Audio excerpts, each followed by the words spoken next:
So guys, what's up? Welcome back to another video. So, first of all, a hearty happy Diwali to all of you. I wish you all a great Diwali, and today's video is going to be next level, because today I got my hands on a Mali GPU device, in which we're going to try the Winlator Honkon version, specially designed for Mali devices. The device we're going to use in today's video is the Redmi K50i. Talking about its specifications, it features a Dimensity 8100 processor, which has a top score of 800K+. This phone also comes in an 8GB RAM variant, but we have a 6GB RAM variant. So, guys, let's see how this mid-range Mali device performs. So, the video is going to be very interesting, so watch it from start to finish. And if you're new to the channel, please subscribe for more great videos like this. So, without wasting any more time, let's get started with this amazing video. Alright, guys. So, this is the official page for Winlator Honkon. Version 11 was recently updated, and this particular version is especially good for Mali GPU and media devices. So, today we're going to try it on our Mali GPU devices and see how it performs. So, I already added it. First, open it and allow permissions, and the data will start initializing. And one thing you might notice is that the language here is different.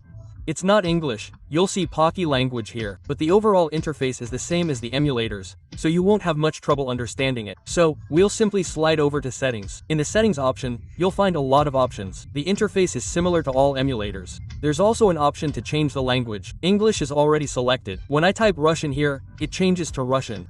But when I go back to settings and set it to English, the language doesn't change. So, I selected English. You can see that Portuguese is still there. So, the language changes aren't working here, but the overall interface is the same as the one in the video. So, you shouldn't have much trouble understanding it. Otherwise, you can follow me. Here, I'm creating a container. First, I've kept the resolution at 720p. Then, select Vertex, the graphics driver for Mali-based devices. Then, for DXV, you'll need to set it to 1.10.3. And if you encounter problems with the settings later, we'll try changing it. But for now, we'll keep the Show FPS option off here because there's already a DXV HUD in environment variables, where you can check FPS, which is already on. Then, go to Advanced Settings. In the Advanced Settings box, you should set the performance mode to 64, as I did, and the startup selection to aggressive. However, the language here is slightly different. I got a little confused and accidentally selected the wrong preset. So, I created a container here. I'll correct it later. You can see the container has been created. First, start Windows. Then, go to the D drive, and I've always saved a game here, GTA 4.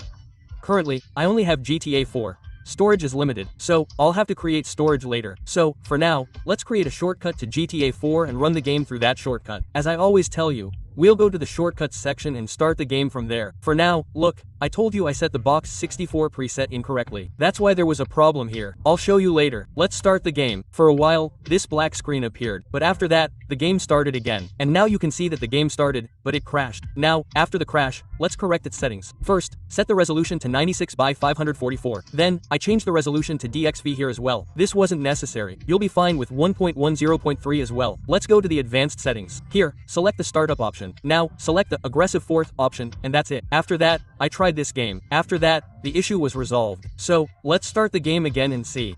And when the game starts, there's still a black screen for a while. But after that, the game starts. Now, you can see that the game has finally started. And you can see that the FPS is currently around 40. The resolution is set to 960 by 544 because the RAM is low. If you have 6GB of RAM, I'd recommend a screen size of 960 by 544 or less, because with 6GB of RAM, your game won't crash at 720p resolution. This phone doesn't have any processor issues, as its GPU score is literally higher than the Snapdragon 888, but the RAM is less. My Snapdragon 888 device comes with 12GB of RAM, so GT4 runs smoothly at 720p. But the problem here is the RAM. The RAM is a little low, so we're not able to utilize the processor's full potential. And in GTA 4, you can clearly see that the FPS is fluctuating significantly because our driver isn't fully optimized for GT4 yet. GT is a very unoptimized game. Even in my AT&T, its FPS fluctuates significantly, just like you're seeing right now. But there's no need to worry. Very soon, I'll test more games on this device, and also GTA 5, because GT5 is a highly optimized game. And let's see how it performs on our device. So, please subscribe to our channel for future videos. And let me know your device's final score in the comments. Okay? Your performance will depend on your device's final score. I'll see you in the next video. Until then, bye. Say you're here.